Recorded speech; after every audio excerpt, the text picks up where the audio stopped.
Welcome back to Half the Battle. I'm your host as always, Daniel Levi, your co-host Shaq. We're going to be talking UFC Charlotte, Derek Brunson versus Jacare 2. And Shaq, this unlikely rematch of a fight that happened in Strikeforce is happening again here this Saturday in Charlotte. I mean, Brunson needs this rematch, bro, because the first one, let's just put it on, he got his ass beat. From the opening bell, he got knocked stiff, and Brunson's made a career out of this since, and so has Jacare, and now this is a crossroads fight for both of them. Jacare needs this fight bad. Coming off his last fight against Rob Whittaker, where he got, he did a chicken dance across the octagon, and, Brunson coming off that his last fight with Machida, he took out a legend, so, man, it's time to take out another one for him in his hometown. Brunson has so many first-round finishes, and he's definitely one of the best front-runners in the UFC. But if you can get past that first round with Brunson, Historically speaking, I haven't seen Brunson win too many decisions. I'm not talking about that Chris Lieben fight either, you know what I'm saying, man? Garbage. But real quick, got to address this last weekend, and shout out to my boy Shaq, got back on track with a winning event, and I didn't. I had a losing event. I was absolutely disgusted with myself betting Francis. You saw me. I walked out the party we were at in the middle of the third round. And but now, now it's Tuesday. Now I'm fucking over it. Now I'm ready to win this Saturday, man. And congrats to you on getting back on track, man. Everybody's got to go buy that Shaq individual package. Yeah, man. These things happen, but make no mistake about it. Your hole will be gotten out of very soon, you know what I'm saying? We're dedicated to this 100%. A couple losses don't matter, but yeah, I did get back on the winning track after that fucking horrible start, and we're going to definitely be getting on track this weekend. Oh, man, we have a huge opportunity this weekend. I'm very, very confident in it. And just for everyone listening, because I know some people were saying, well, what about the people that got a month package? Like, if they're not able to profit. Listen.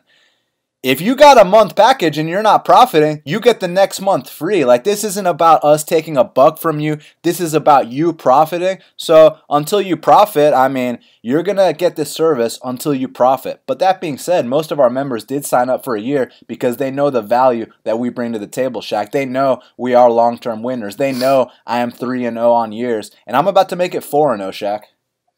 100%. Long-term, consistent winning results. What more can you ask for? That's right. Well, what they can ask for is no more bullshit, and no more bullshit will we give them, my friend, because right here, right now, we got Nico Price. He's minus 235, and the comeback on George Sullivan is plus 195. Now, Shaq, George Sullivan's coming off 2 back-to-back USADA suspensions, but Nico Price just got his ass absolutely handed to him by Vicente Luque. You have an opinion on this fight, my man? Yeah, Sullivan, he's got 3 UFC wins, which is actually fairly surprising. And then he's got, Tim Means, Yakovlev. That's it, right? So he's 3-2 in the UFC. He's 2-2 if we're honest. But, if you really look into those 3 wins, you'll see that one was against Mike Rhodes in his debut. A close fight, could have went either way.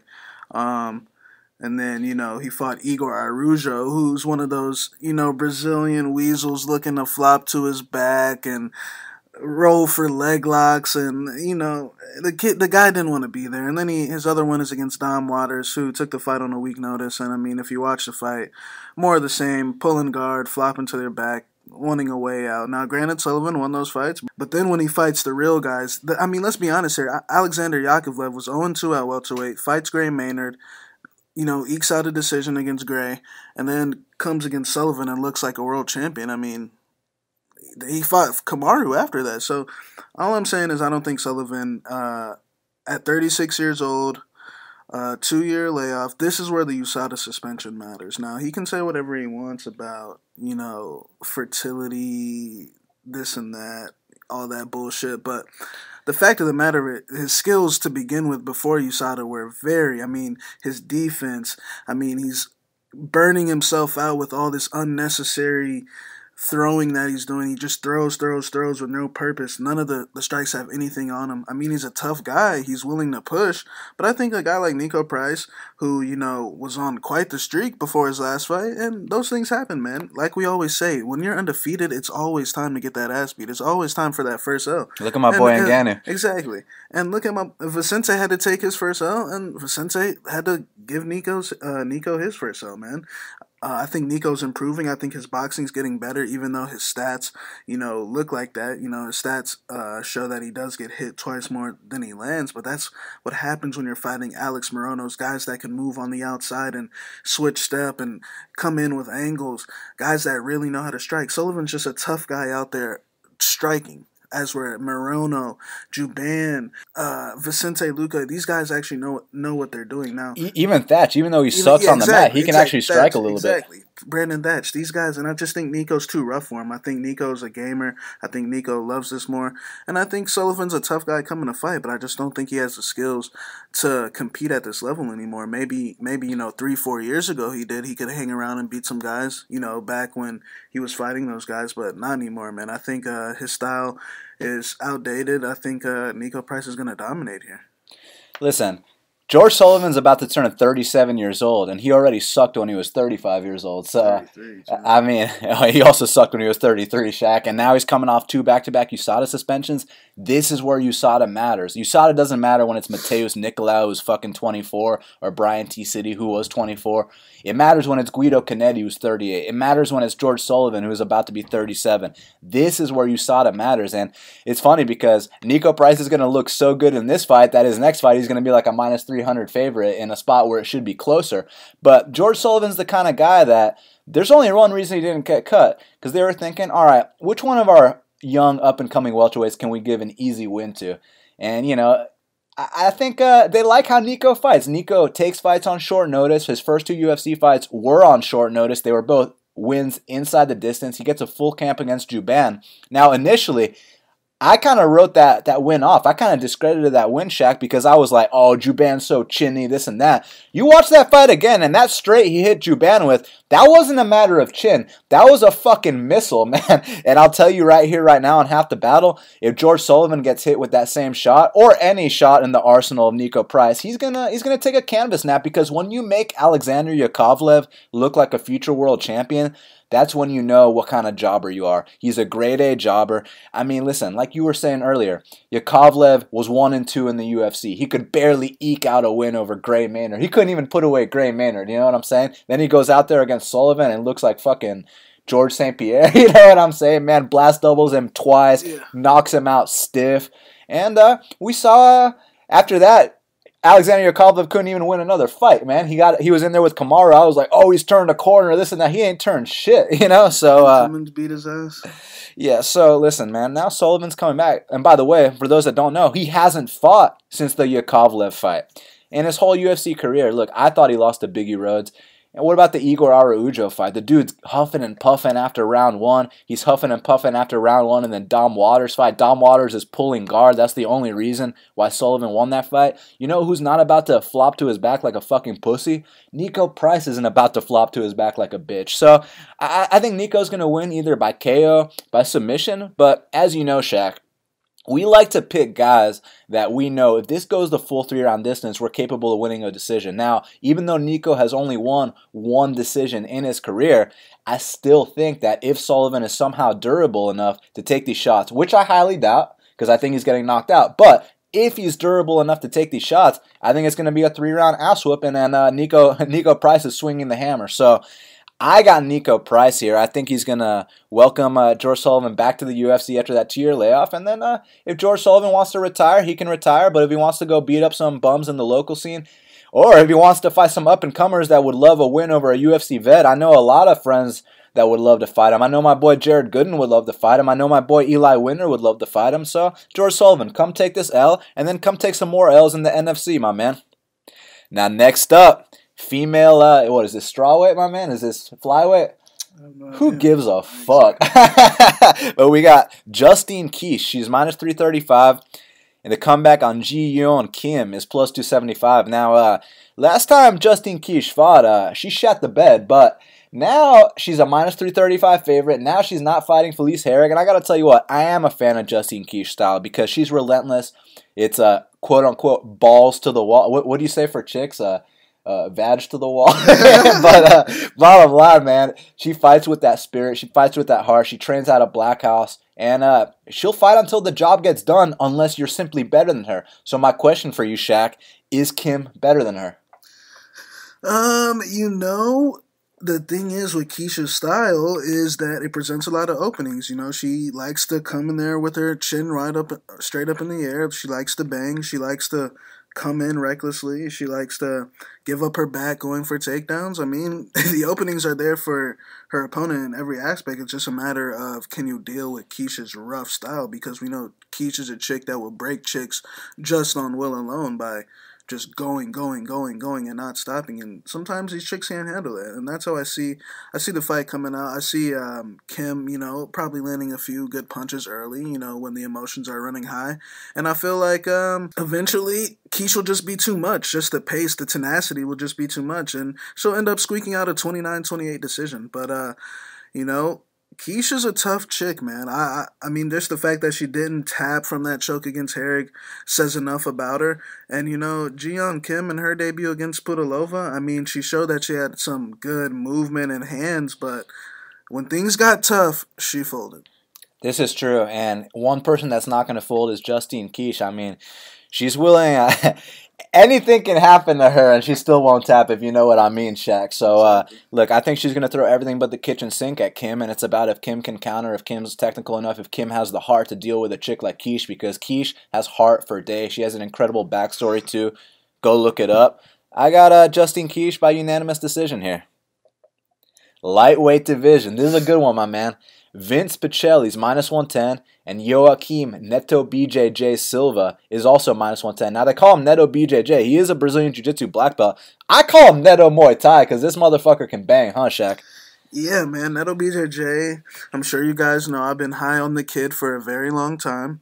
Vince Pichel, I mean, when that guy was on Tough, I was also a big fan. Comes to bang as well. So this fight has all the makings for fight of the night. Both guys are willing to plant their feet and see who goes down first. We have seen Pichel in the past, come in with a different game plan, taking guys down, like in the Garrett Whiteley fight, like in the Andrew Kawani fight. And then he shows that he can knock people stiff, like how he knocked our boy Damien out. But Neto BJJ is one of these guys that he's a bruiser. Now, I'm not saying he's the fastest guy. He doesn't move his head. He likes to block punches with his face.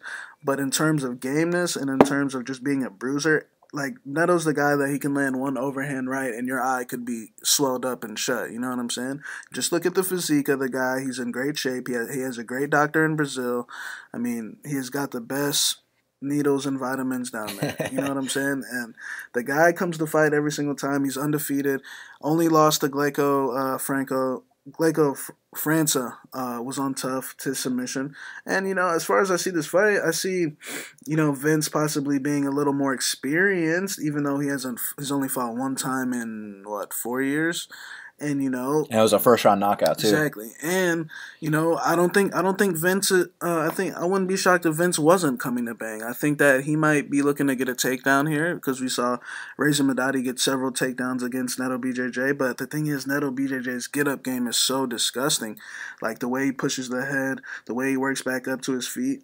And it's just a matter of can Neto capitalize on these openings? Because, Vince in the Damian Brown fight, you could tell he was behind a little step, but granted, he hadn't fought in 4 years or whatever it was. But what if he's still not comfortable? You know what I'm saying? He's still getting his feet adjusted in there, and Neto's not the type of guy you can make mistakes against early. And even though he's only got one knockout in the UFC. Prior to the UFC, all his fights ended up by knockout. But it's a tough fight. I'm going to go with Neto BJJ. I think he's going to have a hard time getting those takedowns with Neto when he sees Neto pop back up the first time. And I think Neto's going to be here for the duration of the 3 rounds. He's proved it that he's not a gasser like people think he is. People think he's got a cardio issue. I mean, the kid pushes hard for 3 rounds. Who won the 3rd round of his last fight? Exactly. The kid pushes hard for 3 rounds. Granted, he might be a little tired, but there's a difference between being tired and gassing out and pushing through it. There's a difference between George Sullivan and Neto BJJ. Exactly. One guy's pushing through it and, responding to the shots well, and one guy's all over the place dying. You know what I'm saying? So I'm going to go with Neto BJJ. I wouldn't be shocked if, he went down because, like I did say, he likes to block punches with his faces, and Vince can crack. Vince also, all his fights before Tough ended up by KO. So it's a tough fight to call. They're both very similar in ways.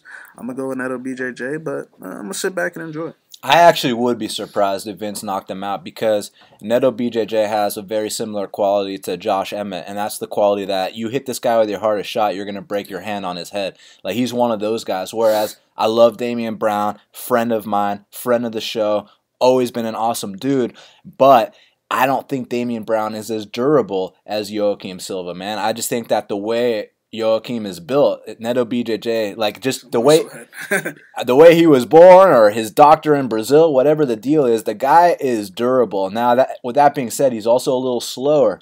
But the thing is, man, if you get off on him early and then he's still there and you start to slow down a little bit, that's when he starts to bruise on you, man. And we got to talk about his get-up game. I know you mentioned it, but I want to emphasize how fucking good this guy's get-up game is. You take him down, you're not holding him down. And if Vince is able to do that, I'd be very impressed. Now, I'm impressed with Vince too, man. I mean, I was a fan of him on Tough 15, Tough Live, you know. He was also supposed to fight my boy Vic, but we know what happened, you know, why they didn't fight. But now, you know, now they're boys. Vic's actually got Pichel in this fight, just so y'all know. But I'm going to go the opposite way, man. I'm going to go Neto BJJ here. I think that he's a little bit fresher than Vince Pichel. I think he's going to win a close decision here. I think he's going to land the harder shots. And when I say land the harder shots, like, I know that Vince Pichel is going to land too. It's just I feel like when Neto lands, Vince is going to feel it more. You know, Vince is almost 37 years old, guys. And Neto, like we said, look, a perfect punch can put anyone down, but Neto just strikes me as the kind of guy you break your hand trying to crack this guy as hard as you can. So I'm going to go with Neto BJJ via 29-28, unanimous decision. And back to the chicks. Randa Marco, she's minus 160. The comeback on Juliana Lima is plus 140. Now, Shaq, you already know the deal. Randa wins one, loses one, wins one, loses one. She's coming off a loss. So, is history going to repeat it? Is history going to repeat itself? Is she going to get another win here? The trend will continue Saturday night. You know it's going to continue. Randa Marcos does this every time. Now, look, it's so funny because Randa Marcos has wins over Carla Esparza, Tisha Torres, and Felice Herrig, and who else? I mean, that's good enough for me. Just those 3 wins alone, you know what I'm saying? But she's 7-6. The chick just can't get things together in terms of consistency. And, you know, her last fight against Grasso, where she claims that she won and all this shit, and it's like you lost, and she had to get over it. And now Juliana Lima, Juliana Lima's a chick I'm willing to fade against Tisha Torres on minus 385. Now, granted, I know it's Tisha Torres, but it's not very hard. The game plan to beat Juliana Lima isn't very hard. All you have to do is keep punches in her face because she's very timid to get hit. She's very aware of getting hit. I don't think she's chinny at all. I just think that some people are a little, you know, there's always that one person in the gym that's very super cautious about getting hit, and she's one of those. And then, you know, when you keep those straight punches in her face, she's going to shoot a desperate attempt, and once you stuff that, she'll start flopping. And, you know, but she's a big chick. She beat JJ Aldridge. She beat Nina Androff. She's the female weasel at 115. Just put Lima? Yeah, Lima's the That's weasel. kind of a compliment, bro. Exactly. But she beat JJ Aldridge with it. She beat Nina Androv with it. It's 2 solid wins. So, I mean... Is she the weasel or is Justine Kiepe the weasel? Justine Kiepe ain't the weasel. Because weasels don't fight. You know what I'm saying? Weasels sit back. And that's what she is. And so that's who I would compare it to. But I think Randa Marcos gets the job done here just with the punches. I think that Juliana Lima has a deep fear of trading punches inside the pocket. And I think that she's going to shoot some desperate takedown attempts. Now, if she can get those takedown attempts, I wouldn't be shocked because you never know what we're going to get from Randa. But generally, coming off a loss, Randa Marcos looks good. And I think the trend will continue. You know, they call Juliana Lima Ju Thai, but I ain't seen much of her Thai, if you know what I mean, Shaq. So, yeah, they should call her Jew Weasel. But listen, man, bottom line here is I feel like the wrestling of Randa Marcos is going to be the difference. You know, she is an Iraqi wrestler, and like you said, wins over Tisha Torres, wins over Carla Esparza, wins over Felice Herrig. That's good enough for me to pick against someone like Juliana Lima, who... But she lost to Panay, though. She lost to Panay, lost to Courtney Casey, lost to Justine Kiepe. It's just so inconsistent. The thing with Juliana Lima is I don't think she's as tough as Randa Marcos. Like, I think Randa Marcos been through some shit in her life, which is why, for the most part, she won't quit in fights. You know, she's quit once or twice. All the chicks quit once or twice, right? Except Keish. But listen, man, I think Juliana Lima has shown that if things don't... Look, when Tisha Torres gets her first ever finish in MMA history against you, that says a lot to me, man. So, I think the first round has the potential to be close, but after that, I see Randa Marcos running away with it because I think her wrestling will be too good for Juliana Lima. I think the striking, even though from a technical standpoint, yeah, Lima is a little bit more sound, but Marcos finds a way to make that awkwardness work. Exactly. And I think she's going to do that here, man. So I'm going to go with Randa Marcos by unanimous decision. Damn, they got a lot of chick fights here, man. What's up with that? But anyways, Caitlin Chookagian's minus 160 and Borella is plus 140. Now, I know we were talking about my girl Borella that last time when Kalindra Faria fought Jessica Ai, and like I said, Borella's got an incredible body lock. She can body lock me any day. But when you're talking about Caitlin Chookagian, I mean, she is one of the premier point fighters in that division, Shaq. Yeah, Chookagian's got a good style to win on points. The thing is, her fight with Carmouche, I'm going to just, accredit it to, first loss time. But she did get out-muscled in that fight, and that could happen here against Borella. Borella, we just saw a body lock Faria, but I'm under the assumption that Faria has just no wrestling whatsoever. And I mean... Faria full-mounted Jessica Ai and went for a leg lock. I was like, are you serious right now? I'm under that assumption now, so... the credibility in that win goes down a little bit. But Chookagian throws mad volume on the feet, always making those loud grunting sounds like Holly Holm. But I think she's actually a little bit more efficient at it. I think she lands more. Her fight with Irina Aldana, I actually watched it. She won that fight. It was close, but just mad volume. But like we said, Borella's going to be looking to get this body lock, looking to get this double leg, so she better be very careful, or she's going to lose another split. But I think a lot of chicks are going to have a hard time dealing with the playing with the hands and that Mark Henry style of the point fighting, that that hard jersey, as he likes to say. And I think a lot of chicks don't know how to play that game. So I think Chookagian actually has an edge on the feet here and in a lot of other spots. So I'm going to go with Chookagian. Didn't Borella go to a split with Milana Dudieva? Is this a true story, Shaq? It is.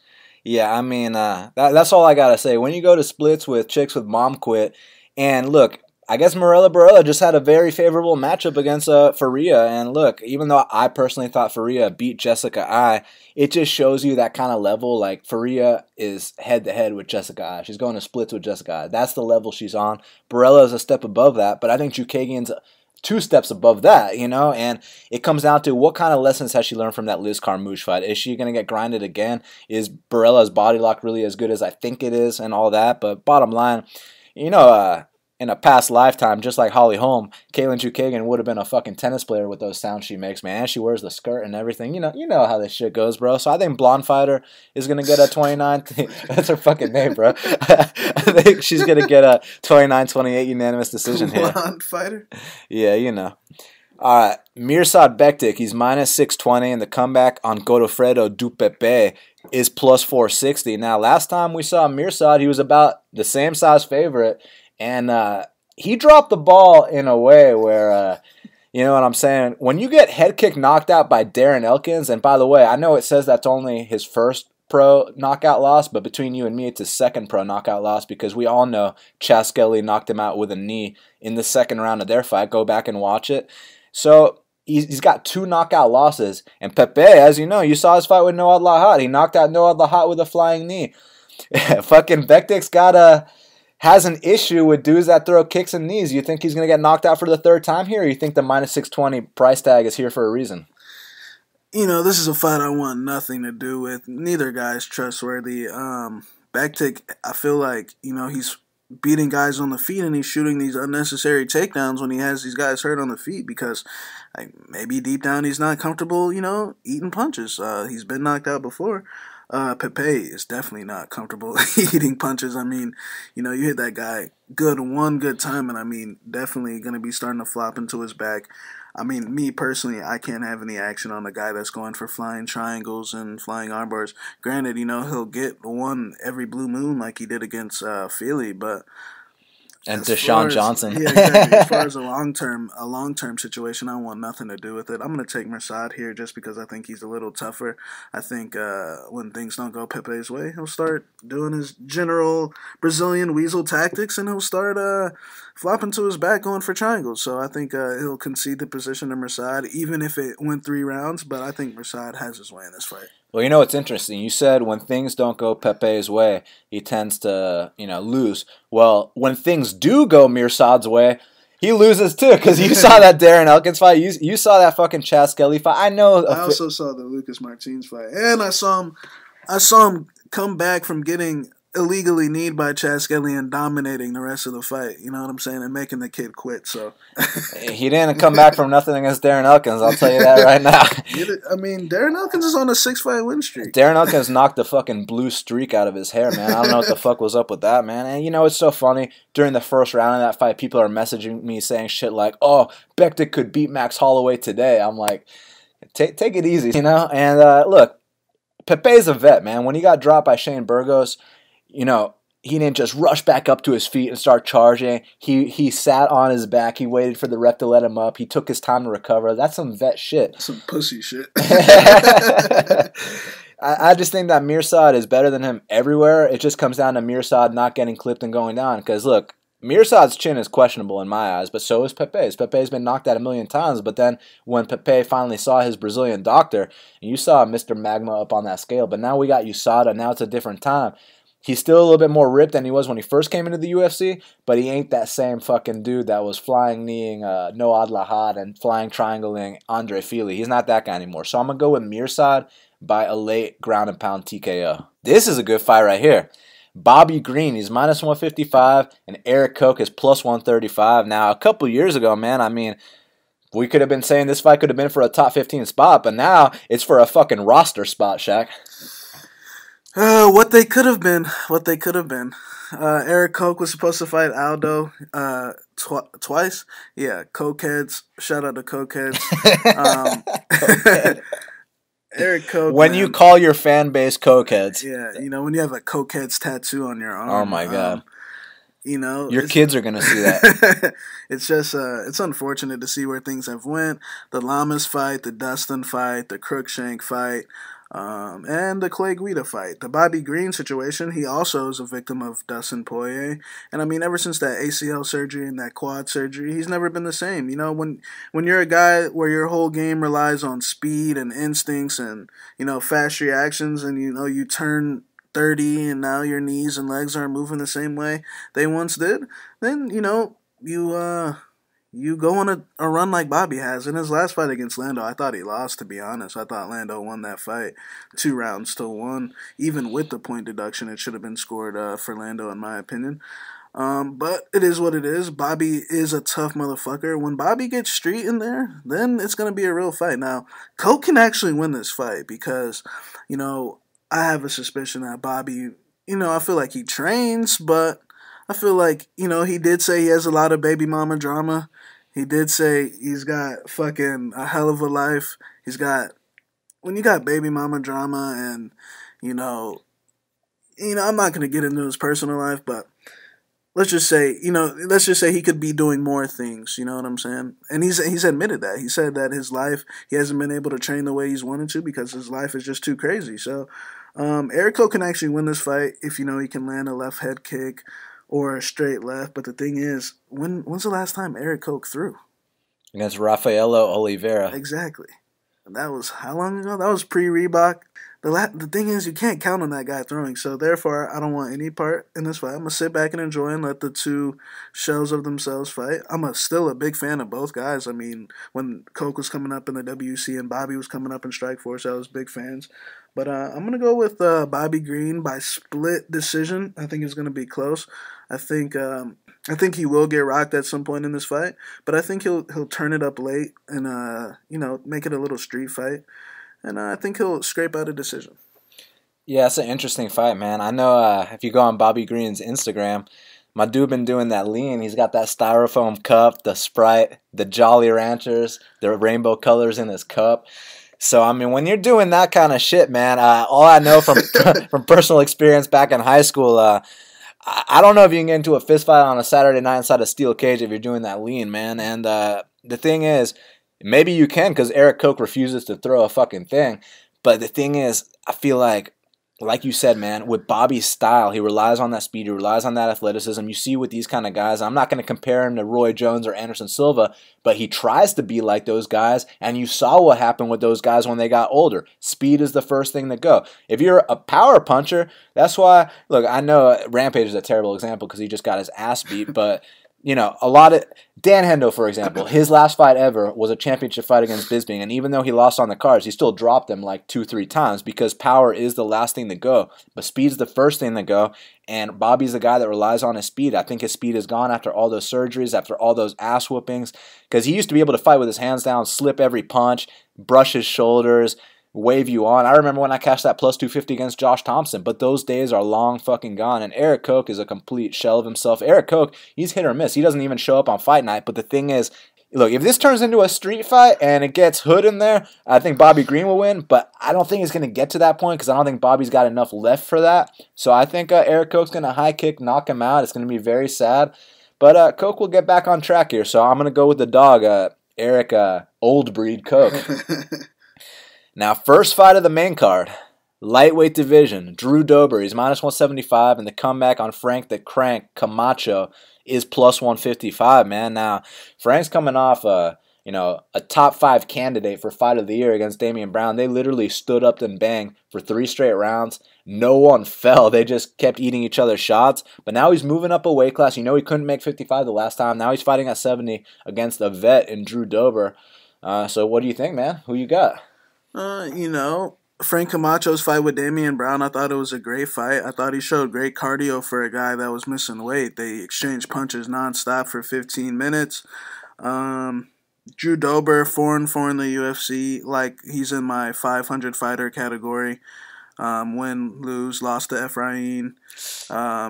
His UFC wins, pretty much are Jason Gonzalez, Josh Berkman, Varner, and Holtzman. So he's got one solid win, but the other 3, in my opinion, are just, if you can't beat Josh Berkman in 2018, come on, guys, let's relax a little bit here. He knocked out Berkman, and all of a sudden he's a future top 15 guy. Let's relax. Let's not forget the OAM fight, and you can say, well, he dropped OAM.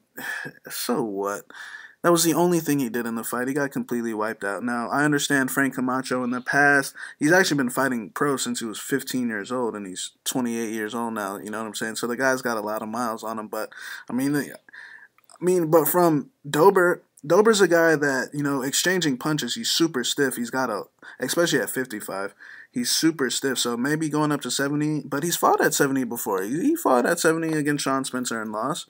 And now, already being slow, in my opinion, when OAM's beating you to the punch inside the pocket, and then, you're fighting Frank Camacho, who, granted, is a guy that likes to give up his back. And if Dober comes with the right game plan, don't get me wrong, he could definitely muscle him to the ground. This is a guy that muscled Scott Holtzman to the ground and, out-wrestled him. But if they exchange punches, I honestly think that Frank Camacho is going to knock him out, because with that extra weight, that extra 15, 20 pounds at 170, and he's already a guy that's got thick legs and it's a little slow, and, we've seen him get touched up inside the pocket before. And now he's fighting Frank Camacho, who loves... Frank Camacho didn't back up one step against Damian Brown. Not one step. And we saw the Li Jingliang fight. Now, I know Li gets tagged up early each fight, but I just think that if they stand, Frank Camacho has the edge. Now, if Dober wants to tie up and, take him down, then if he does that, then congratulations. But I'm going to go with Camacho because I think Dober is going to stand. He is a national Muay Thai champion. And, he is a national Muay Thai champion. And I think he's going to play right into Camacho's game. I think in the first round, they're going to come out and they're going to be moving around. And I think Camacho catches him with a left hook at some point. Now, granted, if he finishes him, then he finishes him. But if it goes 3 rounds, I definitely agree it suits Dober better. But I'm going to go with Camacho by TKO, man. I think he's going to land a punch somewhere. And Dober's going to be scratching to get back to 500. But, look, all I'm saying is in the past, Frank Camacho, when he got his back taken on the local scene, like against Kasuya, he'd tap out.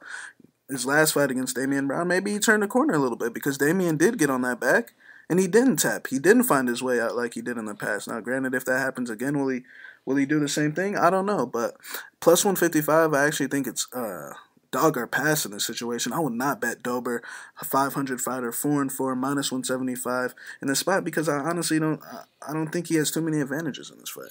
It's an interesting fight because we know that first round, Frank Camacho throws some concussive blows, man. That dude tries to get you out of there with everything he's got. The thing is, Dober is a super durable guy, man. I know he got choked out by Efrain Escudero in under a minute, and I know the Leandro Silva bullshit, but, I mean, and I know fucking Will Brooks beat this guy on the regional scene. Let's not even mention that, Shaq. But, he's been knocked out on the local scene before as well. Who knocked out Drew Dober? Some guy named Ramiro Hernandez knocked him out back in 2011. KO. And we saw what OAM did to him. Yeah, so, I really wanted to sit here and be like, well, Dober's never been knocked out. But he has been knocked out. But here's the thing, man. Camacho's been knocked out too, though. Camacho's been finished a bunch of times, by the way. All his losses are by finish. I just feel like Camacho comes out here, throws super hard that first round. Now it's about can he get Dober out of there or not? Because I think at this point, even though Dober is a 500 fighter, I think his experience could carry him through this fight if this sees the later rounds. So it's about, is this going to see the later rounds? This could be a live betting opportunity. Kind of like I told you guys with that Darren Elkins versus Michael Johnson fight. I said, if Darren Elkins gets past this first round and Michael Johnson's looking a little slower, that's when you live bet Darren Elkins. Darren Elkins was plus 400 live between rounds. I think this could be a similar situation. You just have to pay very close attention to the state of Frank Camacho, man, because, look, he's going to be throwing with everything he's got in that first round. He's going to try as hard as he can to get Drew Dober out of there. And if he gets him out of there, then, hey, he'll cash a plus 155 for everyone that takes it. But if he doesn't get him out of there, I'm under the suspicion that he is going to slow down just because I've seen him slow down in many fights in the past. And I think that, Dober could start piling on those leg kicks, mixing takedowns. Not that he's some takedown artist because he isn't, but we've seen what he's done to other up-and-coming prospects like the hockey player, Scott Holtzman, the dude that they say is a pro hockey player, but he never fought in the NHL. That guy, Shaq. So, I'm going to go with motherfucking Drew Dober by controversial split decision here. So we'll see exactly what happens, though. But I think it could be a good live betting opportunity in this fight. Now, man, here we got the second widest line of the card. Gregor Gillespie is minus 580. The comeback on Jordan Rinaldi is plus 440. Now, gone are the days when you could get Gregor Gillespie at minus 210 against Andrew Holbrook. You max bet it, and he knocks him out in 20 seconds. Those days are long gone. Now you can't even play him anymore. Now it's dog or pass situations. The question is, is Jordan Rinaldi going to finally rise to the occasion against this step up? I'm going to go with Gregor, and I'm going to go with Gregor fairly handedly. I think it'll be close early. I think Rinaldi, will come out with a lot of emotion in his hometown.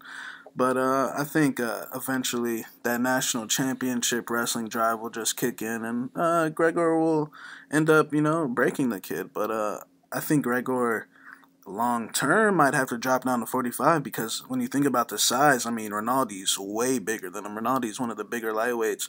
But Rinaldi's under the assumption he can make 145. So what's up with these big dudes at 55 saying they can go to 45? You heard Polo Reyes and Rinaldi talking about that. I'm like, what the fuck? Y'all would kill yourselves. Yeah. But I think Gregor gets the job done. I just think his wrestling's going to be too much now on the feet. The kid doesn't move his head. But the thing is, Rinaldi's not the guy, in my opinion at least, that's going to take advantage of that because Rinaldi's a very chinny guy. We've seen Rinaldi hurt several times on the local scene. And the thing is, I just think Gregor's the better fighter overall in every aspect. Man, Gregor's drive, if you go watch that fight against Gleiko França, the entries to those double legs was unbelievable. And that was against a guy twice his size. And then it's like, all right, well, he's an amazing wrestler. Oh, yeah. Before I talk about his striking, every time I talk about Gregor, I got to talk about this. This is a guy that wrestled in the finals against Jordan Burroughs. One does not simply wrestle in the finals against Jordan Burroughs, Shaq. And not only that, he's a Golden Gloves boxer. I know everyone's a Golden Gloves boxer, so that don't mean shit, but you saw his fight with Holbrook. I know everyone's knocked out Holbrook, but hey, you knocked him out in like under a minute. You knocked him out in the first exchange. That's exactly what I needed when I wanted to cash that max bet. So here, it's an interesting situation because Rinaldi's a lot bigger than him, but so was Jason Gonzalez. So was Gleico França. So Gregor's used to fighting these guys bigger than him. The thing that would kind of, obviously, I would never bet a minus 600 or whatever the line is, but the thing that would kind of put a little fear in me is that first L time is always right around the corner, my man. This kid's undefeated. Rinaldi's paid his dues. Rinaldi's in his hometown. Rinaldi's coming in here to win this. It's just that I think Gregor is simply better than him. And look, I'm friends with Rinaldi's brother. He and I speak on a regular basis. Rinaldi fought in the NFC before here on the local scene. I walked up to him after he choked out Clay Harbison, and I said, expect that UFC call. And 6 months later, he got that UFC call. I love Jordan Rinaldi. He's a great guy. But when it comes to picking these fights, you have to be honest about it. So I'm going to be honest about it. And I got Gregor Gillespie by unanimous decision. But it would be cool to see my boy Jordan Rinaldi get this upset. But I'm going to go with Gregor here. Co-main event of the evening. Dennis Bermudez. He's minus 155, and the comeback on Andre Fili, or as Joe Rogan likes to say, Andrew Fili, is plus 135. Now, Shaq, real quick. Dennis Bermudez gets dropped every single fight. And I'm not just talking about against Max Holloway. I'm not just talking about Lamas. I'm talking about against fucking Matt Grice. I'm talking about Tommy Hayden. Against fucking Tommy Hayden and everyone else he's fought. So will this be the 11th career knockdown or whatever it is? Probably like 15 to 20 by now. Will this be another career knockdown for Dennis Bermudez? Honey Jason dropped him too, by the way. Yes, I think he will get dropped in this fight. Now, will he get finished, and will Fili win?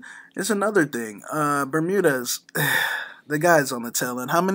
What's his current, 4 or 5? He's lost 4 or 5. 4 or 5?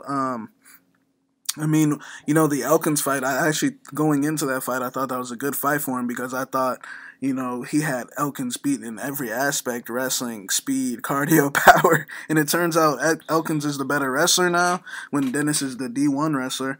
And it turns out he's faster on the feet. And it's just sad to see where everything's gone. He went from a guy that used to get dropped in every fight but used to recover super quick, have that super reaction time, get on top and smash guys.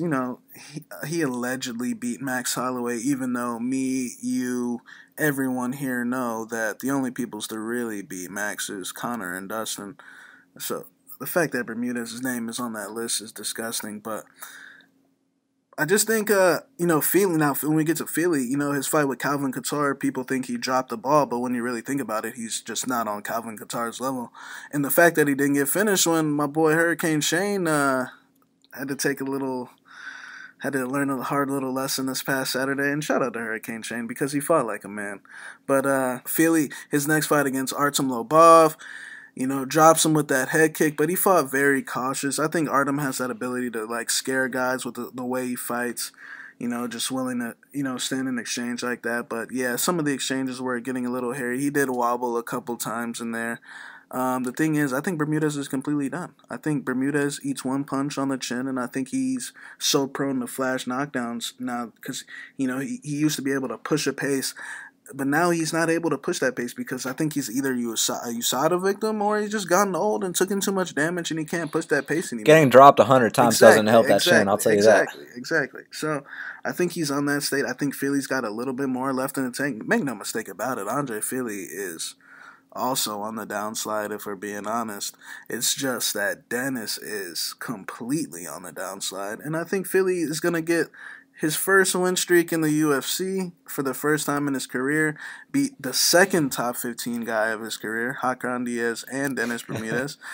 And now he might have to be in the top 15 with this one. But I think Fili's going to come in here, stay on the outside, do that cute little shit he likes to do that he learned from TJ, switching the stance, jabbing. I just think if Dennis can get inside the legs, Fili has had trouble stuffing takedowns like in the Hakan Diaz fight where he would tee off on him and then get taken down. Granted, he worked his way back up to his feet, but he is that type of guy where you might be teeing off on this guy for 3 full minutes and then he gets taken down the last 2 minutes. You know what I'm saying? And you get backdoored. So I'm going to sit back and enjoy. My pick is Fili.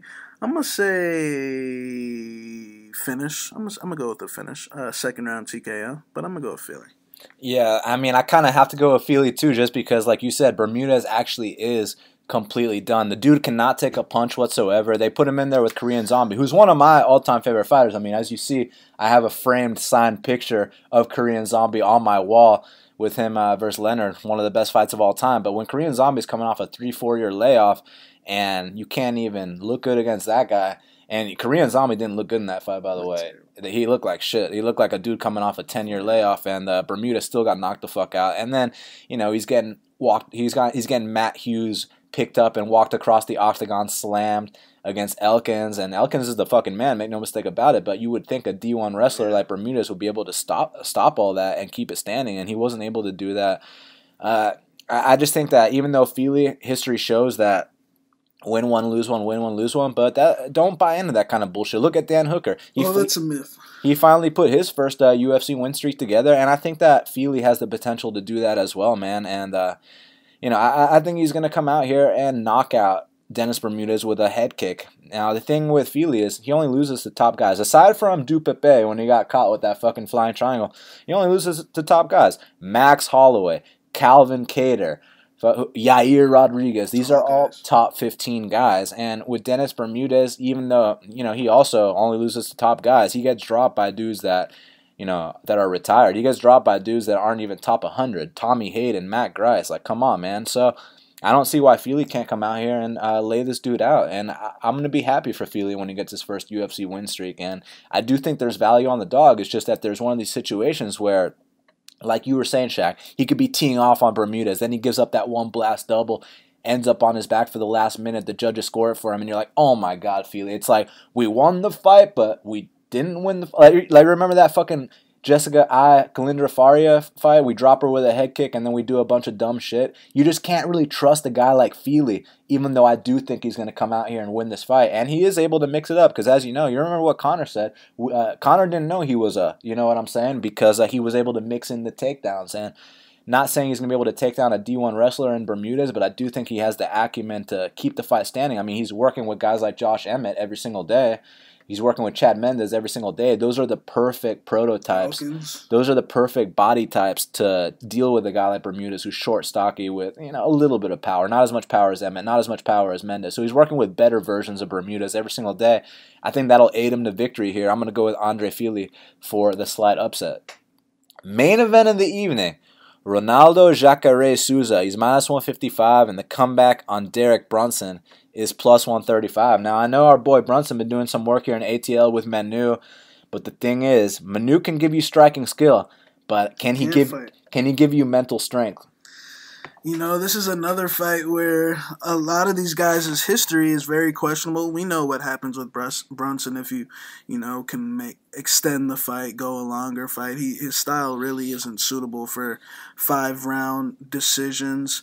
Like we saw him lose a decision to Anderson, and let's be honest here, he lost that fight.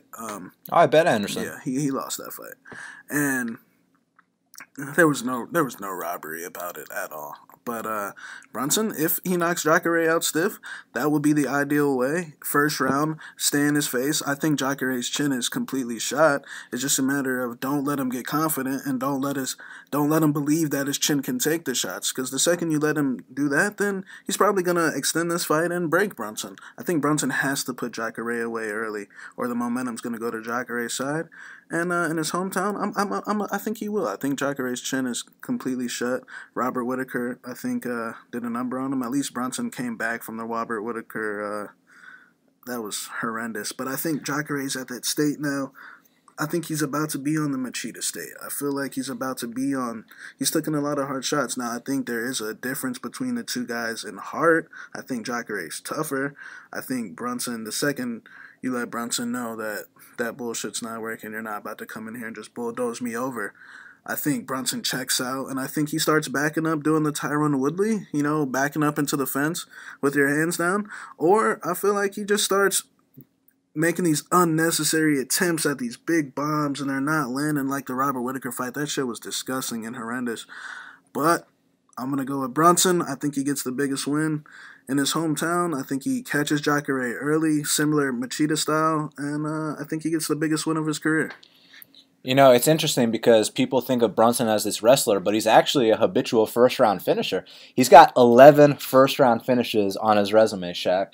So that should tell you something here, that he's looking to get Jacare out in the first round, and if he does, it'll be kind of, it'll set up that trilogy, because if you go back to Strikeforce, Jacare knocked Brunson the fuck out in under a minute when they fought, and Brunson's come a long way since then. He's done some big things, but I've always questioned Brunson's mental state, man. I think that he is a front runner. I think that if you can extend the fight and take it into deep waters, he'll drown every single time. The only time that he's been successful past the first round in the UFC was the Chris Lieben fight, if I'm not mistaken. I mean, correct me if I'm wrong. I could be wrong. I've been wrong before.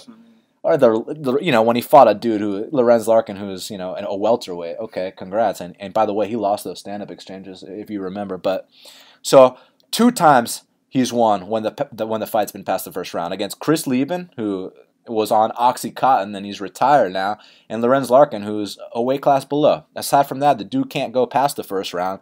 You saw what happened against Yoel, man. I was at that fight with you, man. That was here in Atlanta. Yoel made him quit, and he broke his jaw at the same time. So in this spot, I do think that Jacare is on a decline for sure, but I don't think his chin's as done as you think it is, man. Because look, here's a fundamental difference. Obviously, the toughness is huge, but when Brunson got hit with a Whitaker head kick, he immediately took a knee, covered up, let the ref intervene. When Jacare took the head kick, yes, he wobbled, yes, he didn't know where he was, but he was still on his feet. He was still trying to throw that big overhand right. Whitaker had to literally finish Jacare, whereas we took the less damage then. Oh, it's true. It's true. But the thing is, Brunson is a lot mentally weaker than Jacare. That's why, this is a 5-round fight. If this goes past the first round, I really think Jacare is going to take over. It's just about, are you going to get knocked out in the first round or not? Because like I already said, bro, Brunson has 11 first-round finishes. 10 of those are by knockout. It should be 11, but you remember against Brian Houston, he head kicked him, knocked him down, and then choked him out. So it would be 11 first-round KOs, but it's really 10 first-round KOs. So is he going to make it 11 first-round KOs here? That's the big question here, because that, in my opinion, is his only path to victory, a first-round knockout. I don't see him out-wrestling fucking Jacare. I think if he tries to take Jacare down, he might get guillotined. I think he might get swept. I think on the mat, Jacare is going to dominate him. I mean, you saw that third round with Jacare and Yoel. Jacare fucking took down Yoel goddamn Romero. I know that Brunson took him down early in their fight, but what ended up happening in that third round?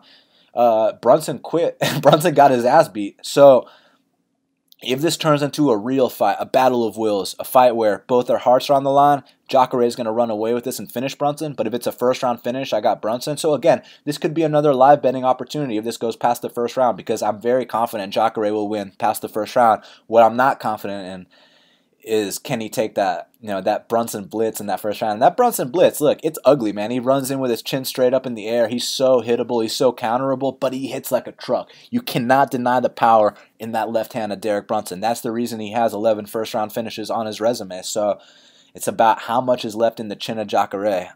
I really have no idea, but I'm going to go with Jacare here. I think that if he can get past the first round, I think he will break Derek Brunson. And I'm going to go with the alligator to rebound and get back on track, man. Now we got to hit up Kyle Marley for the Big Marley Minute.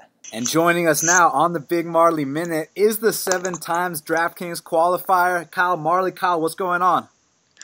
Not much, man. Coming off of the big heavyweights.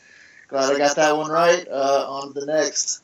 You got that one right indeed. I got that one wrong. You went against the grain. Never ceased to amaze me. Took the champ, Kiepe. Kyle, how do you keep doing this, man? Man, when everyone zigs, you gotta zag in DraftKings, But I didn't think it was just gonna be a blowout. I always thought there was gonna be that knockout chance, and every time Nagano was on his feet, I was worried about it. But other than that, it's kind of how I saw it going down. And if he was a minus 170 favorite, I wouldn't have bet him. So I'm glad he was the dog. And look, you showed the effectiveness of stacking and cash games, and now we got this main event with Derek Brunson and Jacare Souza. It's a rematch. You know what happened the first time. Jacare knocked him out in under a minute. Is this that same situation where you stack him, or are we trying to pick a side here? I think stacking is fine in cash. You could definitely get your exposure that way, and then if you wanted to, you could even fade it some in tournaments just to be different. But I think I'm going to try and pick a side and maybe go 90% on this one in my GPPs. And I'm thinking maybe 5 Brunson and then 4 Souza. But I definitely like both these guys because they have high ceilings. Should be a fun fight. I'm not sure if I'm going to stack in cash or not. If I was going to use one of these fighters, though, in cash and not stack, I think I would rather go with the dog and Brunson and afford some more favorites with them. One thing we know for sure is that fight is not going the 5-round distance. So the winner of that is going to score you a lot of points. And then another fight, the co-main event between Andre Fili and Dennis Bermudez. It's interesting because Bermudez gets dropped every single fight, but he also can get takedowns. I know takedowns score points. I know knockdowns score points. Which way you going? Right now I'm leaning towards Bermudez, but I'm going back and forth on this one. So yeah, I think again I'm going to have both sides in GPPs, but I do like the takedowns of Bermudez, so that's the side I would lean if I was only making one lineup. And then I think he's probably the better cash play too if I'm going to go with Brunson on the other fight. 'Cause if you're paying down for Brunson, then you can afford Bermudez or Fili. But I like both guys. It should be a real fun fight. So I know the price tag on Gregor Gillespie is really, really expensive, but he is the kind of guy that would pay it off. I mean, real takedowns, real knockout power. Is it worth putting him in the lineup this time? Yeah, it's worth it. Just the problem is there's so many heavy favorites that it's really worth it for. So how are you going to be different than the field? That's going to be the key. So I'm not going to be 100% on him, but I don't see me having much Rinaldi. So I think it's Gillespie or pass. It's just can you fit him into your lineup being the highest price guy. I'll take a few shots. I think he is cash playable, and I'm going to fade Rinaldi most likely. So, man, I got to know how many points Mirsad Bektic scored in his last fight, which was a loss to Darren Elkins, because those first 2 rounds, he was absolutely beating his ass, and now he's a minus 620 favorite. They think he's going to blow Pepe right out of the water. So, real quick, in his last fight, which was a defeat, how many points did he score? He had 74 DraftKings points in a loss. So, if the fight ended right there in a decision, he would have had 104 points, which is solid. And for that reason, I mean, he's in play again. Are you going to take him? Or are you going to take Gregor? Are you going to somehow try and take both? It's going to be interesting to see where people go on this. I'm interested in both guys. It's going to be hard to, fade both of them in a tournament. I want my exposure to one guy or the other, I'm guessing. I haven't made too many lineups yet, but that's the way I'm leaning. And again, I don't think I'm going to have any Pepe. So it's a Bektic or pass for me. And again, he's cash playable if you're not going Gregor. I know you picked Frank Camacho his last fight against Damian Brown, and he came through for you. But now he's a plus 155 dog against Dober. You taking him for a second time in a row? Yeah, man, at 7,300 on DK, I think I'm going to have to take some shots on him because I do like those high-priced guys. So I'm going to have to afford them somehow, and this could be a way to do it. I do like Camacho.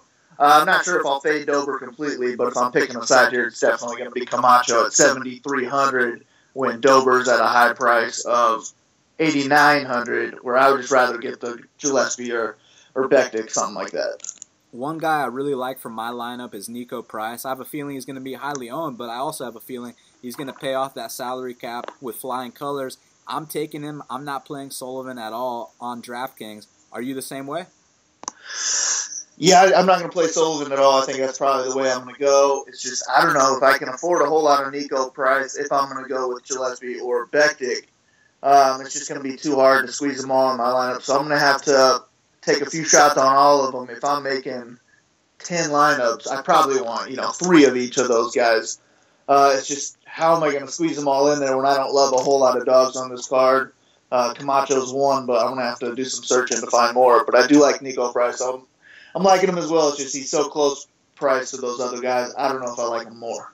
So before I let you go, man, there's 2 very intriguing lightweight scraps. Obviously, Bobby Green and Eric Koch, and then Joaquim Silva and Vince Pichel. I have a feeling that the winner of both of these matchups is going to pay off that salary cap and take care of biz. It's just a question of, do you want to mess around with a fight like that? Green Koch, I'd rather avoid. I just can't decide who's going to win this fight and how they're going to win it. So it's either I'm going to have to take shots on both or I'm going to have to fade it completely. So I don't think I could touch either one of them with my cash lineup since I don't believe in either one of them. But the other fight I have a lot of interest in. They're both priced 8,100. So the way I'm going to go is if I use one of them in a lineup, I'm just going to create the same exact lineup and put the opposite guy in it. I'll have the same amount of exposure to both of these guys. I don't know if that'll be 40% of my lineups and have maybe 2 and 2 of Pichel and Silva, but I do like this fight a lot, and I just want to hedge and get both of them in case my lineup is crushing it with the other 5. This could maybe win a GPP having both of them. Well, Kyle, once again, that is why you are the DraftKings guy for Half the Battle, man. Always appreciate the time. The fans, they got to make sure to subscribe to his DFS Army package. Get 10% off with the code Sleeveless. Let them know that Half the Battle recommended you. And let them know that username so you can get a free bet, Kyle. That's right. Let's do it. If I got head-to-heads posted, if you want some action, I'll be there. But if you come at the king, you best not miss. And once again, that's why Kyle Marley is the DraftKings guy for Half the Battle. You know, he had the balls to go against the grain and pick Stipe. He bet Stipe. I mean, this dude, if we're getting shit wrong, he's getting shit right. You know what I mean, Shaq? Kyle Marley is a 3-time world champion, one of the sharpest guys I've ever come across, and y'all need to fuck with that guy on the DraftKings. Yeah, definitely go sign up for his DFS Army package. Make sure you use the code Sleeveless to save 10% off. And if you let him know that Half the Battle recommended you, you let him know that username, you get 1 free bet from us. So make sure you do that. But now we got to talk about the fight to watch and the fighter to watch. So Shaq, what is the fight to watch for UFC Charlotte? My fight to watch is going to be Joaquim Silva versus Vince Pichel. I think it's got if Pichel, stands and bangs. I know Neto's coming to stand and bang. I think it has all the makings to be a great war. I think both guys are tough. Both guys throw big punches. And I mean, if Neto wins, he remains undefeated. Probably gets a big fight next. This guy was supposed to fight Tyson off his last fight. And Vince Pichel, hopefully he doesn't turn down any more fights with Gregor Gillespie after this if he wins. You know what I'm saying? He did turn down the Gregor Gillespie fight. He'll prove that he's a solid guy. The guy made it to the semifinals of Top 15, the best season in my opinion. So that's my fight to watch. Yeah, I mean, Vince versus Neto BJJ is going to be incredible to watch. And, sorry to be boring for all the fans, but I got to go with the main event here, man. I got to see what happens in this rematch between Brunson and Jacare, because I remember when they first fought in Strikeforce, and, Brunson was this up-and-coming wrestler. He just got robbed against Kendall Grove when everyone thought that he really won. And Jacare, he was about to be the champion. He fought Luke Rockhold, all these things. Jacare was fucking running through everyone in Strikeforce, and he ran through Derek Brunson as well, but now they rematch a million years later in Brunson's hometown, and it could be a turning point. It could be that point where Jacare is on the decline and Brunson finally hits top 5 status, or it'll show that, Brunson is what we like to refer to as a top 5 gatekeeper, where if you can beat this guy, you're top 5. If you can't beat this guy, you will not see the top 5. So I'm very intrigued by the main event. Now, Shaq, who is your fighter to watch for UFC Charlotte? My fighter to watch, I'm going to go with Gregor Gillespie, man. I think they're putting him in this position for a reason. I think if he wins this fight, they'll have big aspirations for him, put him in a big fight next. The guy's super marketable. He's got the look. He's got the tattoos. He's the national champion wrestler, you know what I'm saying? So I think if he wins this fight, big things lie ahead. Yeah, I mean, anytime you can go 4-0 in the UFC, a big fight's up next, so he's definitely one of the guys to watch. But for me, man, the fighter to watch is Niko Price, man. I have a feeling, I have an inkling, I have a suspicion that this is a mismatch, that someone's going to come out here and make a big statement. And if I'm right about that, that would definitely make him the fighter to watch, man. So I think Niko Price is going to rebound from his first ever career loss, because he went 9-0 as an amateur, he went about 13-0 as a pro, and now he took that first L to a very tough guy in Vicente Luque, a guy in Vicente Luque who knocked out Bilal Muhammad, a guy in Vicente Luque who knocked out Thiago Maeta Santos.